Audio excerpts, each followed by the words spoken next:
Hello guys.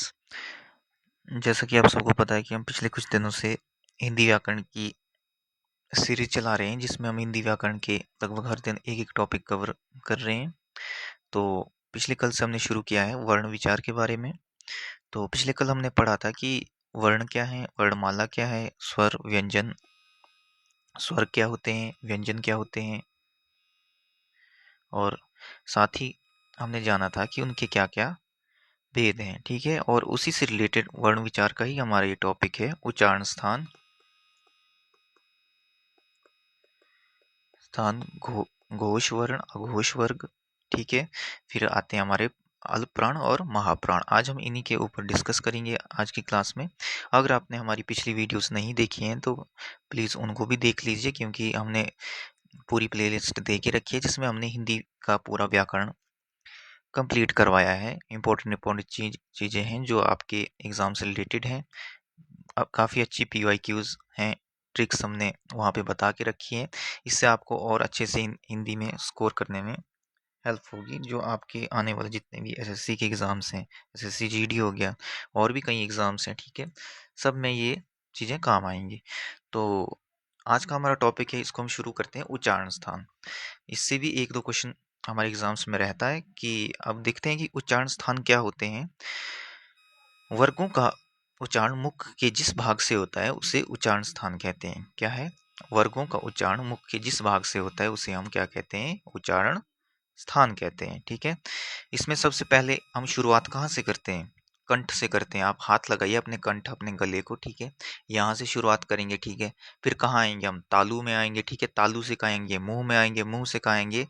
दंत में आएंगे। दंत में फिर लास्ट में कहाँ से आएंगे हम? ओष्ठ से आएंगे। ओष्ठ में आएंगे। ठीक है, तो कंठ यानी गला। ठीक है, अब कंठ, कंठ से मतलब किसका उच्चारण होता है?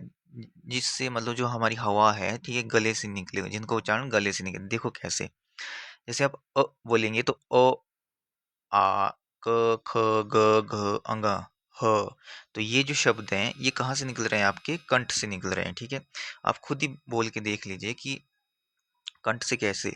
जैसे अक्खड़ गधा घर हिला। ठीक है, अक्खड़ गधा घर हिला गले से निकलते हैं। से क्या आ गया?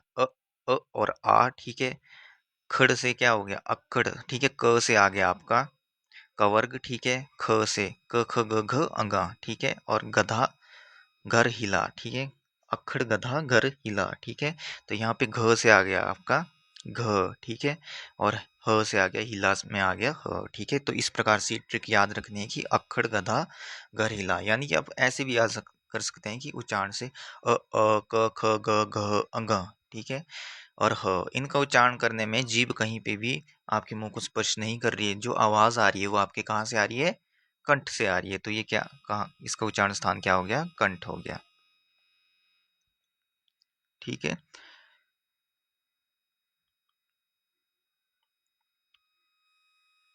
फिर वैसे ही हम आगे चलते हैं। फिर आता हमारा तालु। कंठ तो हो गया, फिर हम तालु पे आते हैं। ठीक है, दूसरा क्या आ गया हमारा? तालु। इसका एक ट्रिक ये भी है कि इचु यशा नाम तालु, पर ये आपको याद नहीं रहती है, कई बार ये मिक्स हो जाती हैं। पर चलो इस ट्रिक से भी देखते हैं। ई से आ गया ई। ठीक है, और च से आ गया, च का जितना भी वर्ग है, च, छ, ज, झ। ठीक है, फिर आपका झ, यह आ गया यहाँ तक। ठीक है, फिर आपका आ गया य से आ गया य। ठीक है, और श से आ गया श। ठीक है, तो इनका उच्चारण स्थान कहाँ से है? तालु से। जीभ जो है तालु से टकराती है। अब ई का उच्चारण करो। ई, ई, च, छ, ज, झ, य, श। ठीक है, तो जीभ कहाँ टकरा रही है? आपके पूरे तालु में टकरा रही है। तालु में अगर जीभ टकरा रही है तो इनका उच्चारण कर स्थान का आ गया आपका तालु आ गया। तो यहाँ पर एक और ट्रिक है कि इच्छा जागी यश। ठीक है, ऊपर क्या था? अक्खड़ गधा घर हिला। ठीक है, क से आ गया पूरा कवर्ग। ठीक है, फिर ह से आ गया आपका, हिला से आ गया आपका ह। ठीक है, फिर यहाँ पे क्या है? इच्छा जागी यश। ठीक है, इच्छा जागी यश, ई। ठीक है, च से आ गया पूरा चवर्ग आ गया, च, छ, ज, झ, यह। ठीक है, फिर आपका क्या है? ये जैसे ये भी देखो, च आ गया, छ आ गया। ठीक है, ज आ गया, ठीक है। कुछ कुछ जैसे मतलब च का च वर्ग पूरा लेना है आपने, ठीक है। जो च वर्ग है उसका उच्चारण होता है तालु से, तालु से, ठीक है। और साथ में क्या आ गया, यश, य और श, ठीक है। य और श, तो इसका उच्चारण भी कहाँ से आ गया, तालु से आ गया। किस किस का आ गया, पहले हम कंठ से शुरू करते हैं। जो भी चीजें हम कंठ से शुरू करके ये कंठ में आएगा। फिर क वर्ग का पहला वर्ण क ख ग घ ग, ये भी कहाँ से आएगा, कंठ से आएगा। फिर ह होगा, वो भी कंठ से आएगा। फिर हम सेकंड शुरू करते हैं, तालु पे आ जाते हैं। तालु से फिर तो हो गया, अब ई। फिर च वर्ग का, फिर क वर्ग के बाद च वर्ग आता है। वैसे ही हमारा ई सेकंड नंबर पे, च वर्ग भी सेकंड नंबर पे है। फिर और ह, य आ गया, ठीक है। श आ गया, ये क्या आ गया, आपके तालु से आ गए, ठीक है। आप सबको समझ आ रही होगी, आई होप। तो फिर आते हैं तालु के बाद, तालु हो गया, फिर हम आ जाते हैं मूर्धा पे, यानी मूर्धन्य, मूर्धा, जिसको मुंह बोलते हैं। जी यहाँ पे क्या है कि जीभ ऊपर मुड़कर मूर्धा से टकराती है, ठीक है।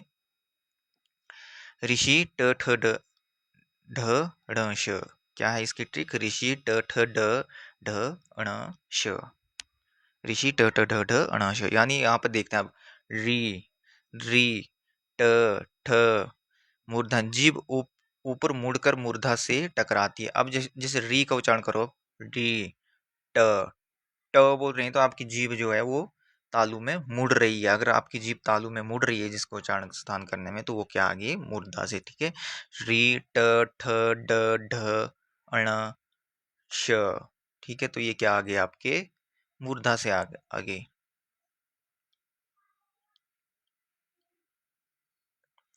ठीक है। तो इसकी ट्रिक है ऋषि ट ठ ड ढ अण श, ठीक है। इसको आप याद रखना, ऋषि ट ठ ड ढ अण श। तो यानी कि री से आ गया री, ठीक है। ट, ट से आ गया पूरा, ट ठ ड ढ ण टवर्ग, ठीक है। टवर्ग, टवर्ग जो है वो पूरा टवर्ग मुंह से आता है, ठीक है। फिर री भी किससे आएगा, मुंह से आएगा, ठीक है। फिर आपका क्या है, श किससे आएगा, ये भी मुंह से ही आएगा, ठीक है। इस प्रकार से हमने तीन पढ़े अभी, ठीक है। कंठ से पढ़ा, फिर हमने पढ़ा तालु से, फिर मूर्धा से, ठीक है। अब आ जाते हैं हम दंत पे, सेकंड लास्ट आ गया आपका दंत, ठीक है। कंठ से चले थे, कंठ, फिर आ गया तालु, फिर आ गया आपका क्या, तालु के बाद क्या आता है, मूर्धा आता है। फिर आपका सेकंड लास्ट पे आ गया दंत। दंत तो सीधा है कि तवर्ग तो पूरा आएगा, दंत, त थ द ध न, यानी जिनका उच्चारण कर स्थान जिनका उच्चारण करने में हमारी जीभ किसके साथ लगती है, दांतों के साथ लगती है, तो वो क्या आ गया, दंत आ गया। जीभ दांतों से लगती है, त थ द ध न। फिर आपका आ गया ल और स, तवर्ग तो पूरा आ गया, इसके साथ ल और स भी जुड़ जाएगा, ठीक है। जैसे जीभ दांतों से लगती है, ट्रिक देखो, तथा दादा नल से, तथा दादा नल से,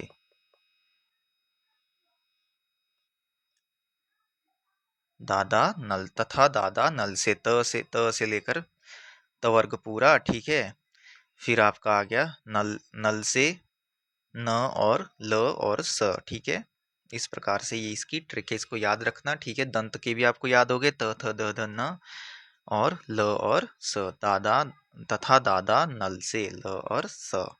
फिर वैसे ही हम आ जाते हैं, आपका आपका लास्ट आ गया ओष्ठ, ठीक है। ओष्ठ क्योंकि आखिरी में होते हैं हमारे, ठीक है।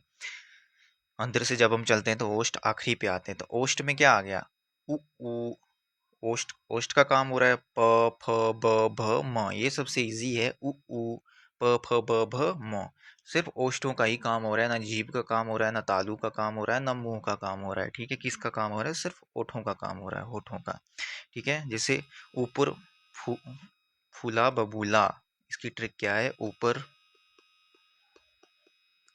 फूला बबूला, बबूला, ऊपर फूला बबूला, ऊपर फूला बबूल, सॉरी, ठीक है, बबूला नहीं, सॉरी, ऊपर फूला, फूला बबूल, यानी कि उ ऊ प फ ब भ म, ठीक है। ऊ से क्या आ गया, उ ऊ, ठीक है। फिर प से आ गया प वर्ग पूरा, बस इसी इसी दो पे ये खत्म हो जाता है। उप भी याद रखेंगे तो आपको याद रह जाएगा, उ उ ऊ, ठीक है। फिर प वर्ग पूरा, ठीक है। या ऐसे लिख लो, ऊपर फूला बबूला, तो ये था हमारे उच्चारण स्थान, इनको आप याद रखना, यहाँ से 1-2 क्वेश्चन आपका जरूर आएगा। तो अब हम आगे चलते हैं। अब हम PYQs डिस्कस कर लेते हैं जो पिछली बार आए थे। ठीक है, अब प का उच्चारण स्थान होठों का काम हो रहा है। ठीक है, कौन है? ओष्ठ्य है। ठीक है, अब सीधा ही आगे चलते हैं हम। ठीक है, घोष और अघोष पे अब आ जाते हैं हम। घोष और अघोष। अब घोष और अघोष क्या होते हैं ये भी देखेंगे अब हम। घोष वर्ण होते हैं जब स्वर तंत्रियां, जो वोकल कॉर्ड से हमारी जितनी भी स्वर तंत्रियां आ गई, स्वर तंत्रियां कौन सी आ गई आपकी? जीभ आ गई, ठीक है, मुंह आ गया, ठीक है, कंठ आ गया, ये सारी क्या है? ये आपकी स्वर तंत्रियां हैं। स्वर तंत्रियों में कंपन होता है, जैसे पूरी स्वर तंत्रियां जितनी भी है इनमें कंपन होगा तो उसे हम क्या कहेंगे? घोष वर्ण कहेंगे। ठीक है, जैसे ग घ ग ग का उच्चारण कर स्थान करने में पूरी स्वर तंत्रियां में कंपन हो रही है। घ ज झ ड ढ द ध व और भ। ठीक है, और सभी स्वर। समझ गए? तो यहाँ पे क्या होता है, यहाँ पे आपने एक चीज याद रखनी है कि वर्ग के किसी जो कवर्ग चवर्ग तवर्ग होते हैं, ठीक है, पवर्ग, ठीक है, कवर्ग चवर्ग तवर्ग पवर्ग, इनके जो आखिरी 2 वर्ण होते हैं, आखिरी लास्ट के 2 वर्ण होते हैं, वो क्या होते हैं आपके? घोष वर्ण होते हैं। ठीक है, ये बात याद रखना है कि जो वर्ग होते हैं हमारे, कवर्ग चवर्ग टवर्ग तवर्ग पवर्ग, ठीक है, तो इनमें क्या होता है, जो हमारे आखिरी के 2 वर्ण होते हैं, जैसे कवर्ग में आखिरी के 2 वर्ण कौन से होते हैं? ठीक है, ग और घ। ठीक है, वैसे ही आपके पवर्ग के आखिरी के 2 वर्ण कौन से होते हैं? प फ ब, ये आगे पहले 3, ठीक है, भ और म आगे आपका आखिरी। ठीक है, तो यहाँ पर देखिए क ख ग घ अंगा, ठीक है, क ख ग घ ग घ आ गया, ठीक है, च छ ज झ आ गया, ठीक है, ड आ गया, द आ गया, न आ गया, ठीक है, ब भ आ गया। ठीक है,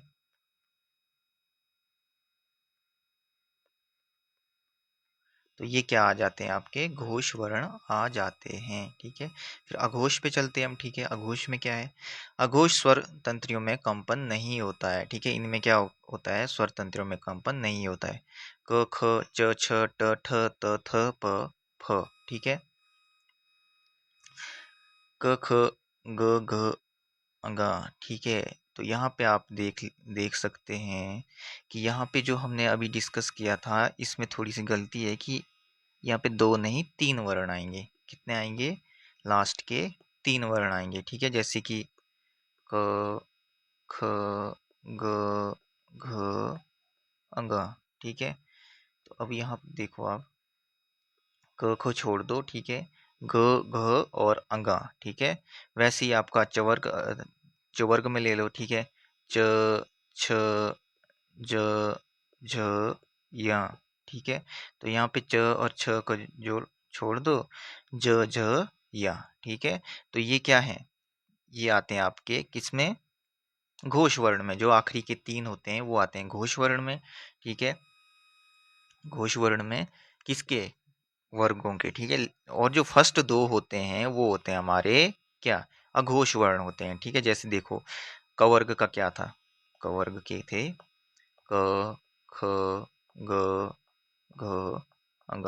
ठीक है, ये थे। ठीक है, कवर्ग में। अब कवर्ग में ये आखिरी तो आ जाते हैं आपके घोष वर्ण, क्योंकि कंपन होती है। ठीक है, घोष वर्ण।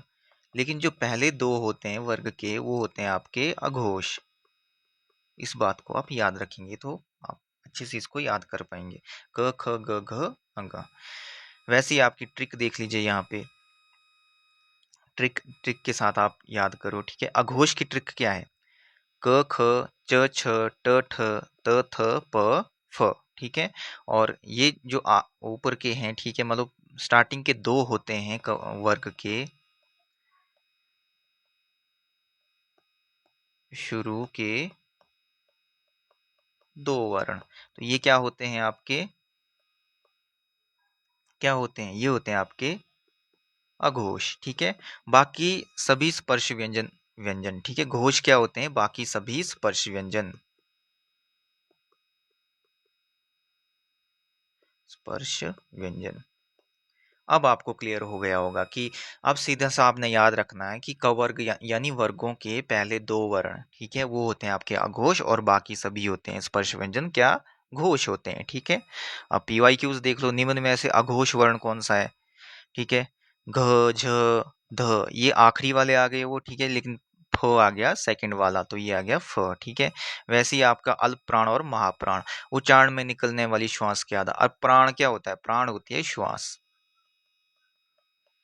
प्राण क्या होता है? श्वास होता है। और महाप्राण क्या होता है? ये भी प्राण, प्राण होती है वायु या श्वास। ये पर्यायवाची याद रखना आपको, ये भी कई बार पूछ लेते हैं, ठीक है। अब उच्चारण में निकलने वाली श्वास के आधार पर, यानी कि श्वास के आधार पर अल्प प्राण और महाप्राण के रूप में वर्गों का खंडन होगा। जैसे देखो आप यहाँ पे अल्प प्राण, कम श्वास निकलती है तो उसे हम क्या कहते हैं? अल्प प्राण। अल्प होता है क्रम, ये तो आपको सबको पता, अल्प होता है कम, ठीक है। अल्प और प्राण यानी कम वायु या कम श्वास, ठीक है। कम श्वास निकलती है उसे हम अल्प प्राण कहते हैं, ठीक है। अल्प प्राण में क्या आते हैं? अब क, ख, च, छ, ज, झ, ट, ड, त, द, प, ब। ये क्या है? ये वर्गों का पहला वर्ण है, ठीक है। वर्गों का पहला वर्ण और तीसरा वर्ण क्या है? वर्ग का पहला और तीसरा वर्ण क्या है? अल्प प्राण। तो यहां से हम बना लेते हैं वर्ग का पहला और तीसरा। क्या है? पहला और तीसरा वर्ण जो होते हैं, वर्ण अल्प प्राण होते हैं। ये आपने याद रखना है। वर्ग का पहला और तीसरा अल्प प्राण होते हैं, ठीक है। तो वर्ग का पहला आप खुद ही देख लो, ये आपने याद रखनी है, ये परिभाषा टाइप की अल्प प्राण और महाप्राण में क्या है। ऊपर घोष अघोष, घोष अघोष में क्या था? पहले दो जो थे वो आपके अघोष थे, बाकी सभी स्पर्श व्यंजन घोष थे, ठीक है। फिर वैसे ही आपका यहाँ पे आ गया अल्प प्राण में क्या है? पहला और तीसरा अल्प प्राण होते हैं, पहला और तीसरा वर्ण, ठीक है। बाकी जो होंगे वो आपके महाप्राण होंगे, ठीक है। अधिक श्वास निकलती है उनको महाप्राण। वैसे ही कवर्ग का क पहला आ गया और ग तीसरा आ गया। चवर्ग में च पहला और ज तीसरा। ट का ट पहला और ड तीसरा। त थ द प फ ब, ठीक है। इस प्रकार से अधिक श्वास निकलेगा, ठीक है। महाप्राण वर्ग वर्ण, ठीक है। महाप्राण में क्या आएंगे आपके? ख आएगा, दूसरा आएगा और घ आएगा, ठीक है। क्या आएंगे? ख और घ। फिर छ और झ आएगा, ट और ठ आएगा, थ और ध आएगा, प और फ आएगा। अब ट्रिक देखो, ठीक है। यहाँ पे फिर से आ गया, ठीक है। वर्ग का पहला और तीसरा, यानी ये ऐसे याद रखना, तेरा, यानी पहला और तीसरा। तेरा, पहला और तीसरा, ठीक है। तो वो क्या आ गए आपके? अल्प प्राण। ऐसे याद रखना है, तेरा अल्प प्राण, ठीक है। और वर्ग का दूसरा और चौथा 24 आगे महाप्राण। अब 13 छोटा है तो अल्प आ गया, 24 बड़ा है तो महा आ गया। अब ये देखो, हमने खुद से ये ट्रिक बनाई, ठीक है। 13 में क्या देखेंगे हम? 1 और 3, यानी वर्ग का पहला और तीसरा वर्ण जो होता है वो अल्प प्राण होता है। वैसे ही वर्ग का दूसरा और चौथा क्या होता है?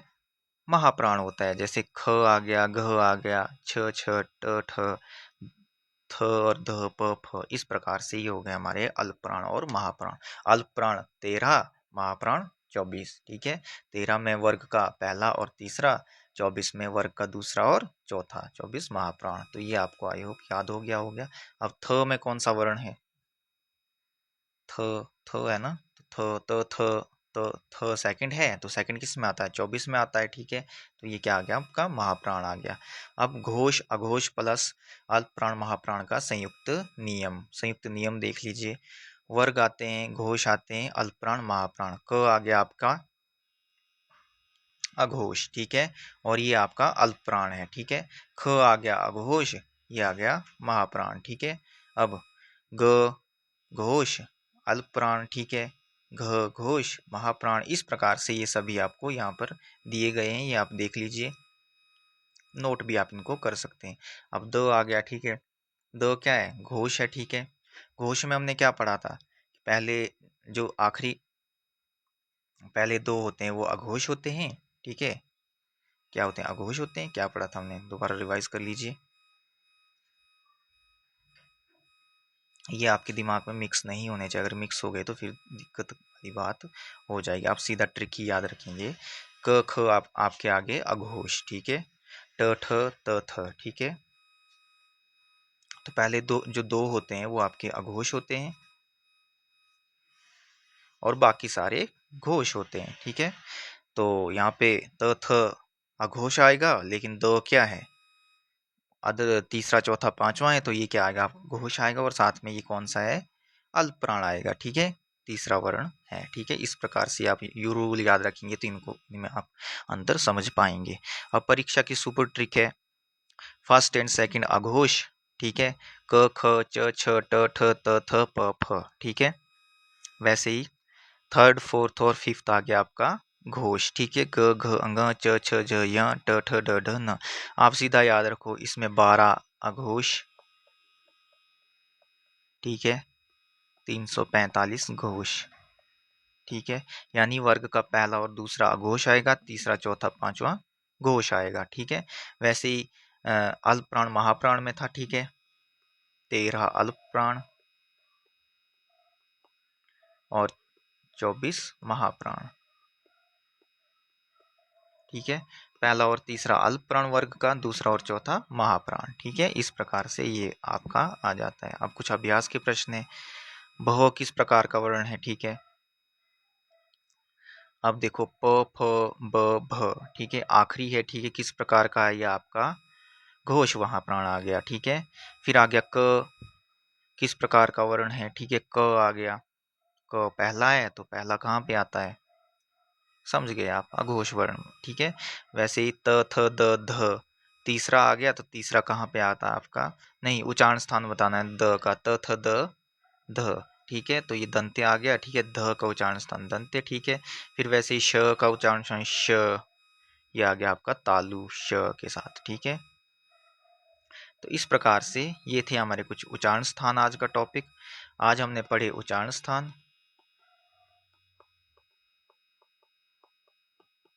घोष, अघोष और अल्प प्राण और महाप्राण। ओके, तो ये था हमारा, क्या था आज का टॉपिक। तो आज हमने वर्ण विचार जो विषय था उसमें क्या क्या खत्म कर दिया है। स्वर खत्म कर दिए, व्यंजन खत्म कर दिए, वर्ण खत्म कर दिए, वर्णमाला खत्म कर दी, ठीक है। फिर हमने आज खत्म कर दिया उच्चारण स्थान, ठीक है। घोष पढ़ लिया हमने, अघोष पढ़ लिए, ठीक है। अब काम बचता है आपका, अल्प प्राण महाप्राण भी हो गया, ठीक है। अब काम बचता है कि आप अपने से खुद से घर में इसकी प्रैक्टिस कीजिए, इसके कुछ और PYQs लगाइए आप, ठीक है। और ताकि आपको ये अच्छे से दिमाग में बैठ जाए चीज़ें, और यहाँ से जब भी आपका क्वेश्चन आएगा तो आप उसे ठीक कर पाएँ। तो आज के लिए इतना ही, मिलते हैं हम कल की अगली क्लास में एक और नया टॉपिक लेके, ठीक है। तो आज के लिए बाय बाय, गुड डे।